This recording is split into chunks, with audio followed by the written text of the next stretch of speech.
अस्सलाम वालेकुम एवरीवन, मैं हूं सिमीशा और आप देख रहे हैं मेरा चैनल है मैं पॉलिटिकल साइंस विद सिमीशा। ये वीडियोस की मैं एक सीरीज़ बनाने जा रही हूँ जिसमें इंट्रोडक्शंस मैंने दिए अलमावर्दी का, अलफराबी का, अलगज़ाली का, इब्ने खल्दून का, शाह वलीउल्लाह का, इल्लामा इकबाल का।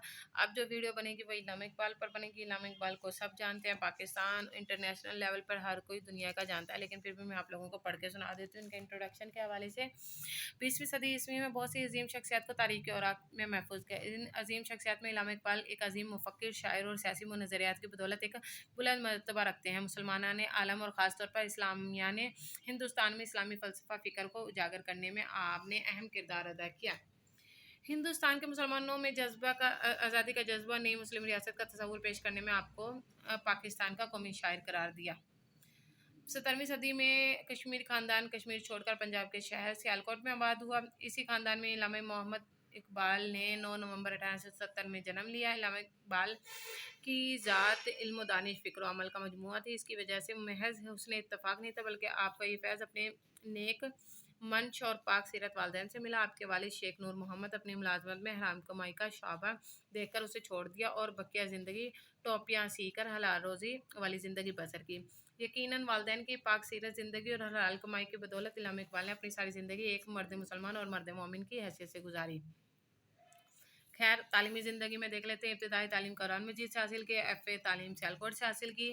ठीक है, इसके अलावा लाहौर से उन्होंने ग्रेजुएशन की थी। आला तालीम के लिए इंग्लिस्तान चले गए थे और उसके बाद उन्होंने PhD की डिग्री हासिल की थी म्यूक यूनिवर्सिटी जर्मनी से। ठीक है, फ़लसफ़े में की थी उन्होंने।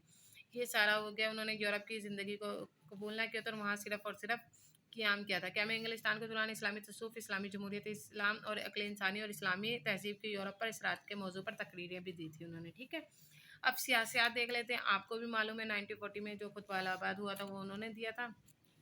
1930 में, सॉरी, 1930 में खुतबा इलाहाबाद आपने इलाहाबाद के मकाम पर दिया था। तो आपने कहा था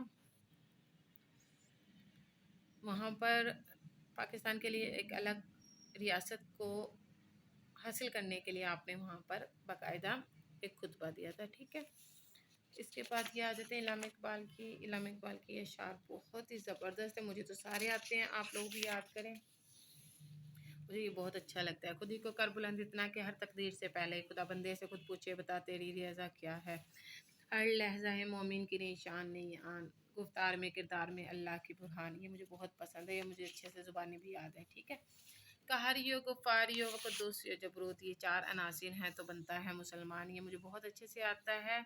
अच्छा जी, मुझे ये भी बहुत अच्छे से आता है, अगर वो इश्क तो है कुफर भी मुसलमानी ना हो तो मर्द मुसलमान भी काफिर व संदीक। ठीक है, ये अमल से ज़िंदगी बनती है, जन्नत भी जहन्नुम भी, एक आके अपनी फितरत में ना नूरी है ना नारी है।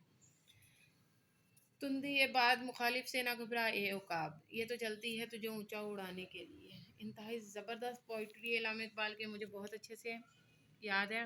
हो हल्का यारा तो बरशीम की तरह नरम, रज़्म हक को बातिल हो तो फौलाद है मोमिन, गुजर जा बंद के सीलो तंदो खो ओ बियाँ बाँ से, गुलिस्तान रहा में आए तो जोए नगमा खवा हो जा।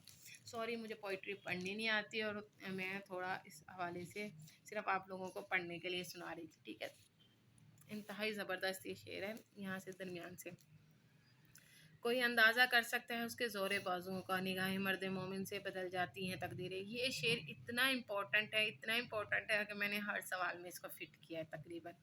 ठीक है, ये आप लोग तैयार करें। खैर, थैंक यू सो मच, अपना ख्याल रखिएगा। अल्लाह हाफिज़।